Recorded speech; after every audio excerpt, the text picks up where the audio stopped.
السلام علیکم۔ طارق بن زیاد پارٹ 14۔ برسلونا کی جنگ۔ برسلونا کا حاکم یوکنا بڑا چالاک، مکار لیکن بے خوف اور بہادر انسان تھا۔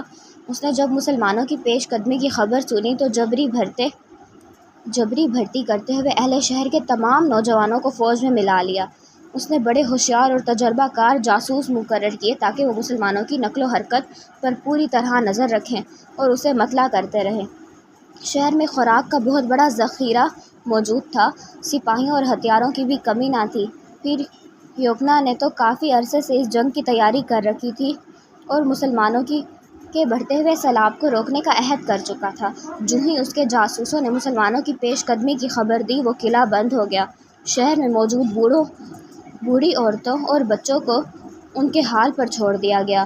دوسری طرف طارق بن زیاد ان حالات سے بے خبر تھا۔ اس نے حمیرہ بن کعب کو 100 مجاہدوں کا دستہ دے کر ہر اول دستے کے طور پر روانہ کیا اور حکم دیا کہ جا کر شہر کا محاصرہ کر لو، مگر جنگ مت کرنا جب تک کہ بقایا فوج بھی نہ پہنچ جائے۔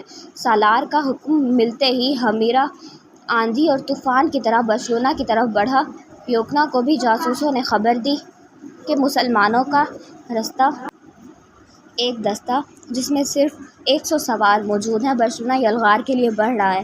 یوکنا لومڑی کی طرح چالاک اور چیتے کی طرح صفاک تھا اور چھپ کر حملہ کرنے والوں میں سے تھا، بالکل چیتے کی طرح۔ یہ درندہ بھی انسان کے سامنے آ کر نہیں، بے خبری میں چھپ کر حملہ کرتا ہے۔ لہٰذا شیطان صرف یوکنا نے 100 مجاہدین کے مقابلے کے لیے کئی ہزار سپاہیوں کا لشکر اپنے ساتھ لیا اور شہر سے 8 میل دور پہاڑی سلسلہ میں جا کر چھپ گیا اور مسلمانوں کی آمد کا انتظار کرنے لگا۔ مسلمان بے خبر اپنے گھوڑوں کو سرپٹ کیے چلے آ رہے تھے۔ جو ہی وہ ان پہاڑوں کے پاس سے گزرے، اس مکار لومڑ یوکنا نے کئی ہزار کے لشکر کے ساتھ ان پر اچانک حملہ کر دیا۔ ابتدا میں تو مسلمان اس اچانک حملے سے بوکھلا گئے، جس وجہ سے کئی مجاہد بوقت کے ساتھیوں نے تحقیق کر ڈالے، لیکن جلد ہی وہ دشمن کی مکاری سے واقف ہو گئے اور پھر مٹھی بھر مجاہدوں نے اس ہزاروں کی تعداد کو اپنی وار شگاف تلواروں کی دھار پر رکھ لیا۔ زبردست مقابلہ ہوا۔ تلوار اور بھالے بجلیوں کی طرح چمکنے اور چلنے لگے۔ مجاہدین اسلام نے اس دلیری اور بہادری سے مقابلہ کیا کہ بدر اور حنین کے مجاہدین کی یاد تازہ کر دی۔ ان کے بھالے برسلونی سپاہیوں کی پسلیاں توڑ کر نکل گئے۔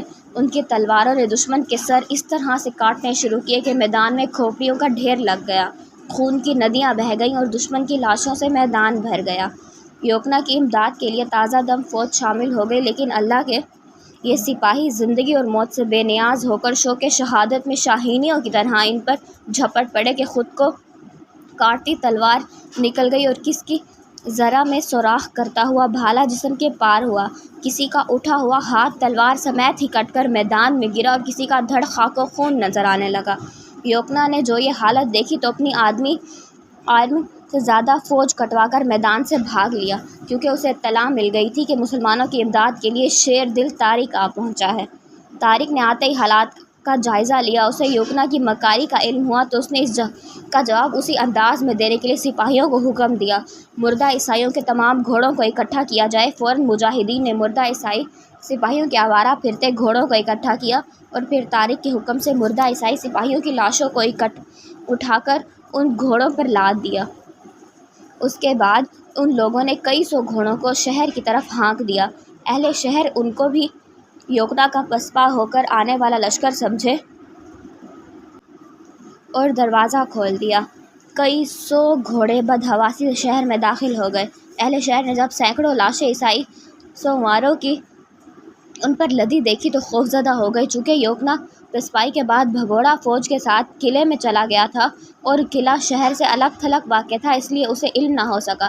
اہل شہر جو خوف زدہ ہو چکے تھے، انہوں نے باہم مشورہ کیا اور پھر صبح ہوتے ہی سفید جھنڈا اٹھائے ایک وفد کی صورت اسلامی لشکر میں آئے اور وفد کے سردار نے آ کر طارق سے امان کی درخواست کی۔ طارق نے جواب دیا، تم لوگ امان لینے آئے ہو، لیکن تمہارا سردار یوکنا ہم سے جنگ کرنے پر آمادہ ہے، پھر یہ صلح کیوں کر ہو سکتی ہے؟ وفد کے قائد نے جواب دیا، نیک دل سردار، جب ہم اہل شہر مسلمانوں سے جنگ نہیں کرنا چاہتے تو ہمارے حاکم کو کیا حق ہے کہ وہ ہمیں قربانی کا بکرا بنائے؟ اگر اسے جنگ ہی کرنی ہے تو اہل شہر کو چھوڑ کر اپنی فوج کو میدان میں لا کر مقابلہ کرے یا خود میدان میں آ کر بھیڑے۔ وہ خود اپنی فوج کے ساتھ قلعہ بند ہے اور اہل شہر کو جنگ کا ایندھن بنانے کے لیے اس کے حال پر چھوڑ دیا ہے، جبکہ شہر میں عورتوں، بچوں اور بوڑھوں کی تعداد موجود ہے، جوان ایک بھی نہیں ہے۔ طارق نے جواب دیا، ہمارا مذہب یہ نہیں سکھاتا کہ زبردستی کسی سے جنگ کریں۔ جو لوگ ہمارے خلاف ہتھیار نہ اٹھائیں اور امان چاہیں، ہم ان پر ہتھیار اٹھانا گناہ تصور کرتے ہیں۔ پھر ہمارا مذہب بوڑھوں، عورتوں اور بچوں پر تلوار اٹھانے سے سختی کے ساتھ منع کرتا ہے۔ جاؤ اور اہل شہر میں موجود بوڑھوں، عورتوں اور بچوں کو یہ خوشخبری سناؤ کہ مسلمان کسی بھی حالت میں ان پر ظلم کرنا جائز نہیں سمجھتے اور اس فعل کو بزدلی اور اخلاق کے خلاف سمجھتے ہیں۔ اہل شہر جب لوٹ کر آئے، یوکنا کے مقرر کردہ حاکم اکلس نے ان سے دریافت کیا کہ وہ کہاں سے آئے ہیں۔ اہل شہر کے قائد نے جواب دیا، ہم مسلمانوں کے سردار سے امان طلب کرنے گئے تھے اور امان لے کر آئے ہیں۔ اکلس نے فوراً یہ اطلاع یوکنا تک پہنچا دی، جسے سنتے ہی وہ آگ بگولا ہو گیا اور اپنے سپاہیوں کو ان غداروں کی گرفتاری کے لیے بھیج دیا۔ سپاہیوں نے آ کر کئی بے گناہوں کو قتل کر دیا، ان کے گھروں کو آگ لگا دی، یہاں تک کہ بچوں اور بوڑھوں پر بھی رحم نہ کیا اور ان پر بھی تلوار چلا دی۔ اہل شہر کی چیخو پکار اور ان کے جلتے ہوئے گھروں کو دیکھ کر طارق نے اندازہ لگا لیا کہ یہ حرکت اس شیطان یوکنا کی ہے۔ اس نے فوراً مفیس کو حکم دیا، ایک دستہ فوج کا لے کر اہل شہر کی امداد کے لیے جاؤ، ہم انہیں امان دے چکے ہیں، اب ان کی حفاظت ہم پر فرض ہو چکی ہے۔ مفیس اسی وقت ایک دستہ فوج کا لے کر شہر کے اندر داخل ہو گیا اور پھر مسلمان نے ہر وہ بازو کاٹ ڈالا جس میں تلوار موجود تھی۔ مجاہدوں نے مظلوموں کے خون کا اس طرح بدلہ لیا کہ کوئی ظالم بھی ان کی تلوار سے بچ کر نہ جا سکا۔ اس کام سے فارغ ہو کر اس نے بچے ہوئے شہریوں کو تسلی دی کہ ان کی حفاظت کے لیے شہر کے اندر فوجی کیمپ کر دیا جائے۔ جب یوکنا کو اپنے سپاہیوں کے قتل عام اور شہر میں مسلمان سپاہیوں کے کیمپ کی اطلاع ملی، وہ انگاروں پر لوٹنے لگے۔ اس نے کھلے عام تو مقابلے پر آنے کی جرات نہ کی، لیکن بدلہ لینے کی قسم کھائی۔ پھر آدھی رات کے وقت یہ مکار لومڑ اپنی فوج کے ساتھ قلعے کے اندر سے نکلا اور مجاہدین کے کیمپ پر شب خون مارنے جھپٹ پڑا۔ شب میں مجاہدین بے خبر تھے، کیمپ میں ہلچل مچ گئی اور افراتفری میں مجاہدین اپنے ہتھیار تک نہ سنبھال سکے۔ دشمن ہتھیار بند تھا، اس لیے اس کا پلہ بھاری تھا۔ یوکنا نے اپنے سپاہیوں کا بدلہ لینے کے لیے کئی مسلمان اپنی تلوار سے شہید کر دیے۔ مجاہدین نے مقابلہ کرنا چاہا، لیکن دشمن نے اتنی مہلت ہی نہ دی کہ وہ تیاری کر سکے۔ 50 کے قریب مجاہدین گرفتار ہوئے، جن میں اس دستے کا حاکم مفیس بھی تھا، بقایا شہید ہو گئے۔ دوسری صبح سویرے دستے کے سالار مفیس کو تو جیل میں ڈال دیا، بقایا کی مشقیں کس کر قلعے کی فصیل پر کھڑا کر دیا اور ان مجاہدوں کی سرتن سے جدا کر دیے گئے۔ موسیٰ بن نصیر نے 100 سپاہیوں کے ہمراہ سامان خوراک طارق کے لشکر کے لیے بھیجا اور ساتھ ہی اپنے ایک حبشی غلام وامس کے ہاتھ طارق کے نام ایک خط بھی بھیجا کہ برسلونا کا محاصرہ طویل ہوتا جا رہا ہے، اسے فوراً فتح کرو۔ یوکنا کے جاسوسوں نے اسے اطلاع دی کہ 100 مسلمان سپاہی، ایکچولی کاپی پیسٹ میں پتہ نہیں کیسے وہ لوگ لفظ کھا جاتے ہیں، بس 100 مسلمان سپاہی اسلامی لشکر کے لیے سامان خوراک لے کر آ رہے ہیں۔ یوکنا نے فوراً اپنے دستہ خاص کو قلعے کے خفیہ دروازے سے نکال کر سامان خورد و نوش لوٹ لینے اور سپاہ قتل عام کرنے کا حکم دیا۔ 1000 آدمیوں پر مشتمل یہ عیسائی لشکر پہاڑوں کی اوٹ میں چھپ گیا۔ دوپہر کے قریب مسلمان سپاہی خچروں پر سامان خوراک لا دے رہے تھے۔ جب اس مقام پر پہنچے جہاں یہ بزدل یوکنا کے ساتھی چھپے ہوئے تھے، انہوں نے نکل کر مہمان پر حملہ کر دیا اور کافی سے زیادہ کو شہید کر دیا، سامان خوراک لوٹ لیا۔ جان بچا کر بھاگ نکلنے والے سپاہیوں نے تمام ماجرا امیر لشکر طارق بن زیاد کو بتایا۔ طارق کو بہت غصہ آیا، اس نے ربیعہ بن حاطب کو ایک دستہ دے کر انتقام لینے کے لیے روانہ کیا۔ ربیعہ جب موقع پر پہنچے تو یوکنا کے سپاہی غائب تھے۔ ربیعہ نے چند چراہوں سے پوچھا تو انہوں نے پہاڑیوں کی طرف اشارہ کرتے ہوئے بتایا۔ یوکنا کے سپاہی سامان خوراک سے لدے جانوروں کے ساتھ پہاڑ کے غار میں چھپے ہوئے تھے۔ ربیعہ جب غار کے دہانے پہنچا تو اس نے اندر وسیع غار میں اس لشکر کو عیش و عشرت میں مبتلا پایا۔ الاؤ جانور بھونے جا رہے تھے اور جام شراب کھنک رہے تھے۔ ربیعہ نے اپنے آدمیوں کے ساتھ ان پر حملہ کر دیا اور چند سپاہی غار کے دروازے پر مقرر کر دیے تاکہ بھاگنے کا راستہ بند ہو جائے۔ اس کے بعد اس کے ساتھیوں نے مسلمانوں کو قتل عام کا ایسا بدلہ لیا کہ 1000 سپاہیوں میں سے ایک کو بھی زندہ واپس جانا نصیب نہ ہوا۔ ربیہ نے خوراک سے لدے ہوئے جانور جو وہاں موجود تھے ساتھ لیے اور اپنے لشکر میں واپس آ گیا۔ طارق کو مفیز کی گرفتاری اور اس کے ساتھیوں کے قتل عام کی خبر شہریوں سے مل چکی تھی اور ساتھ ہی موسیٰ بن نصیر کا خط بھی تھا، لہٰذا اس نے مشورے کے لیے اپنے ساتھی سرداروں کو اکٹھا کیا۔ وہاں مشورے کے بعد یہ طے پایا کہ ربیہ اپنے ساتھیوں کے ہمراہ دوبارہ اسی مقام پر جائے جہاں پہاڑی غار میں عیسائی سپاہ کی لاشیں پڑی ہیں۔ ان لاشیں عیسائی کے کپڑے اتار کر اپنے سپاہ کو پہنا دے اور پھر اس خفیہ رستے کو تلاش کرے جس سے عیسائیوں کا لشکر نکل کر سامان خوراک لانے والے مسلمانوں پر حملہ آور ہوا تھا۔ پھر عیسائی لباس میں وہ اپنی سپاہ کے ساتھ اس خفیہ راستے سے قلعے میں داخل ہو کر اچانک حملہ کر دے، جبکہ اس سے قبل طارق ماں اپنے لشکر کے شہر میں داخل ہو کر یوکنا کے قلعے پر حملہ کرے۔ ہوتا ہی یوکنا کی ساری توجہ طارق اور اس کے لشکر کی طرف ہو گئی، لہٰذا اس سے ربیہ پوری طرح فائدہ اٹھاتے ہوئے اور حملہ کر کے قلعے کا دروازہ طارق کے لیے کھول دے۔ اس پلان کے تحت ربیہ اپنے لشکر کے ساتھ اسی وقت دوبارہ پہاڑیوں کی طرف چل دیا۔ طارق نے بتایا فوج کے ساتھ شہر کا رخ کیا۔ شہر میں مزاحمت کرنے کے لیے صرف چند سپاہی موجود تھے جنہیں طارق نے کاٹ کر پھینک دیا اور آگے بڑھ کر قلعے کا محاصرہ کر لیا۔ یوکنا کی توجہ اب اس محاصرے کی طرف لگی ہوئی تھی اور اس نے فصیل پر تیر انداز اور نیزے پھینکنے والوں کو اکٹھا کر رکھا تھا۔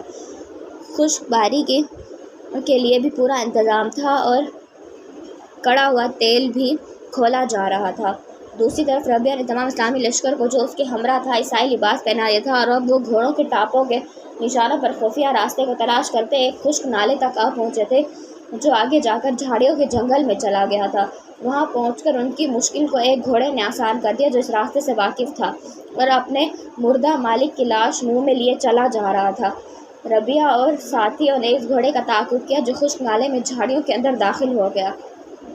تھوڑی دور اندر جانے کے بعد ان لوگوں کو خفیہ راستہ مل گیا جو ایک سرنگ کی صورت تھا۔ ربیہ اور ساتھی دبے پاؤں اس میں داخل ہو گئے۔ یہ سب گھوڑوں پر سوار تھے۔ یہاں چند تیر انداز محافظ اس جنگل میں درختوں پر بیٹھے سرنگ کی حفاظت پر مامور تھے۔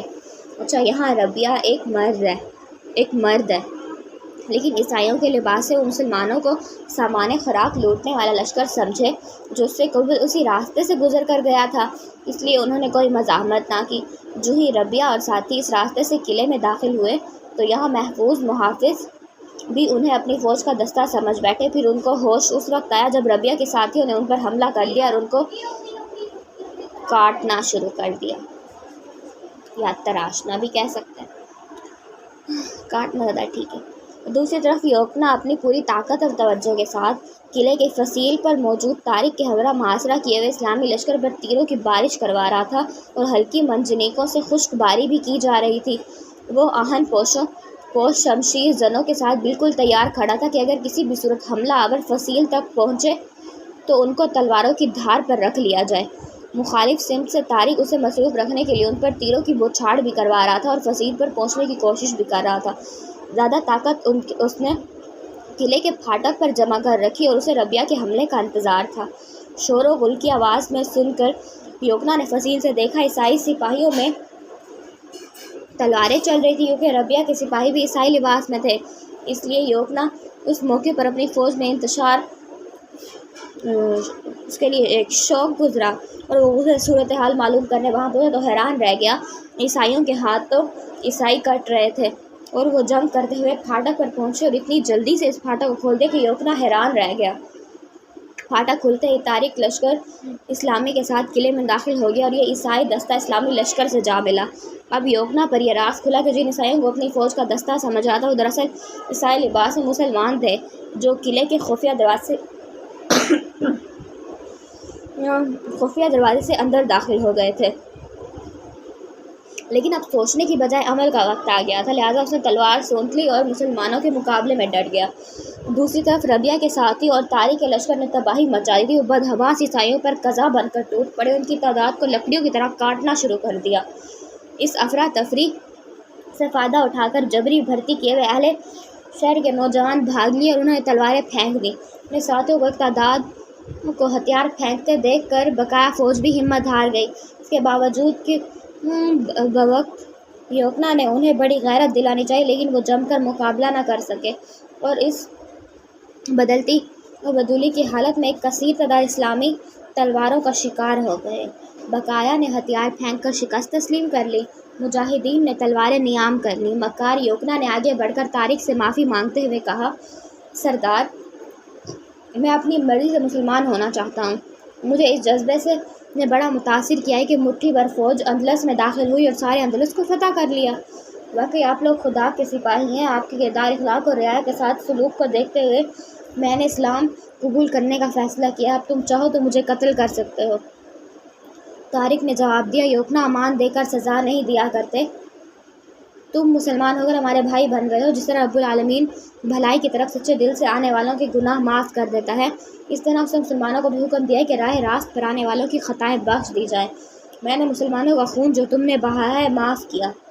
اس دوران میں مفیس کو جو قید میں رہ کر اپنے ساتھیوں قتل ہوتے دیکھ چکا تھا، اس نے عزم کیا تھا کہ وہ اپنے ہاتھوں یوکنا کو قتل کرے۔ ربیہ قید سے چھڑا کر لے آیا۔ یوکنا کو دیکھ کر مفیس کی آنکھوں میں خون اتر آیا۔ وہ غیر مسلح کھڑا تھا۔ ربیہ نے تلوار لے کر مفیس سے یوکنا کی طرف پھینکتے ہوئے کہا، یوکنا، تلوار اٹھا لے۔ میں نے عہد کیا تھا کہ اسی طرح تیری گردن کاٹوں اس طرح تو نے میرے ساتھیوں کی کاٹی تھی۔ طارق نے بڑے تحمل سے کہا، مفیس، یوکنا ترک عصیت کر کے مسلمان ہو گیا ہے۔ میں نے اسے امان بھی دی ہے اور مسلمانوں کا خون بھی معاف کر دیا ہے۔ مفیس انتہائی غصے میں تھا۔ اس نے تلخی سے جواب دیا، سردار، میں اسے معاف نہیں کر سکتا۔ میں اپنے ساتھیوں کا قصاص لوں گا۔ طارق نے پھر بڑے تحمل اور نرم لہجے میں کہا، مفیس، تم مسلمانوں کی روایت نہیں بدل سکتے۔ میں اس فوج کا سالار ہوں، اسے امان دے چکا ہوں۔ تم میرے ماتحت ہو، اس لیے تمہیں حکم عدولی نہیں کرنی چاہیے۔ مفیس بڑے جوش میں اور قصاص لینے کا عزم کیے ہوئے تھا، لہٰذا اس نے جواب دیا، طارق بن زیاد، آپ موسیٰ بن نصیر کے اندلس آنے سے پہلے پورے اسلامی لشکر کے سالار ضرور تھے، لیکن ان کی موجودگی میں آپ کی حیثیت بھی ان سے بالا تر نہیں ہے۔ سرداری کے فرائض میں بھی ادا کر چکا ہوں اور آپ سے اندلس کی سرزمین پر بحیثیت سالار کے میں نے بھی قدم رکھتے ہوئے جزیرہ خضرا کو فتح کیا تھا، لیکن اس سے پہلے کہ یہ کتنی بڑھ جائے، ربیہ اور دیگر عمائدین دونوں کے درمیان آ گئے اور مفیس کو سمجھا کر لے گئے۔ یہ دوسرا موقع تھا کہ جب مفیس کے دل میں طارق کی طرف سے بدگمانی آئی تھی۔ برسلونا کی فتح کے بعد طارق نے سرکوما، اربونا، حسن ابنیون، لوڈون وغیرہ کے قلعے فتح کیے اور اس طرح شمالی اندلس کی چند ریاستوں کو چھوڑ کر تمام ملک اندلس